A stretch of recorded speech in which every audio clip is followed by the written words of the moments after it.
அஸ்ஸலாமு அலைக்கும் வரஹ்மத்துல்லாஹி வபரகாத்துஹு. மீண்டும் அபுதாபி மால். எதிர்பாராத விதமாக போயிருந்தேன். அபுதாபி மாலில் ஒரு தீம் வச்சுருந்தாங்க. அந்த தீமை நான் பார்த்து விளங்கிக்கிட்டது இப்படி தான். நீங்கள் அபுதாபியில் வந்து இறங்கிட்டேன்னு சொன்னேன்டாக்கா என்னென்னலாம் அங்கே கிடைக்கும், எப்படிலாம் இருக்குங்கிறது மாதிரி தான் போட்டிருந்தாங்க. அப்படி இல்லைண்டாக்கா இப்படி கூட வச்சுக்கலாம், பேக் டு ஸ்கூல் அப்படிங்கிற மாதிரி கூட வச்சுருக்கலாம்.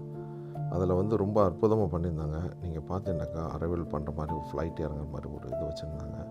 அப்புறம் படிக்கிற சம்மந்தமாக, அப்புறம் வந்துக்கிட்டு நீங்கள் ஸ்கூல் பஸ்ஸு, அந்த போஸ்டிங்கு, அப்புறம் என்னென்ன படிக்கிறாங்க அப்படிங்கிறதெல்லாம் பற்றி போட்டிருந்தாங்க. ஆர்ட்ஸு, அப்புறம் பீச்சு, அப்புறம் டிகிரி படிக்கிற மாதிரி ஒவ்வொரு இதையும் ரொம்ப அற்புதமாக பண்ணியிருந்தாங்க. அபுதாபி மால் எப்போதுமே ஒரு ஸ்பெஷல் தான் இந்த விஷயத்தை பொறுத்த வரைக்கும். நீங்கள் போய் பார்க்கலாம். ஸ்போர்ட்ஸ் எல்லா இதுக்குமே வந்து முக்கியத்துவம் கொடுத்து எல்லாத்தையும் கவர் பண்ணி ஒரு அற்புதமான ஒரு தீம் வச்சுருந்தாங்க. நீங்கள் அபுதாபியில் இருந்தால் கண்டிப்பாக போய்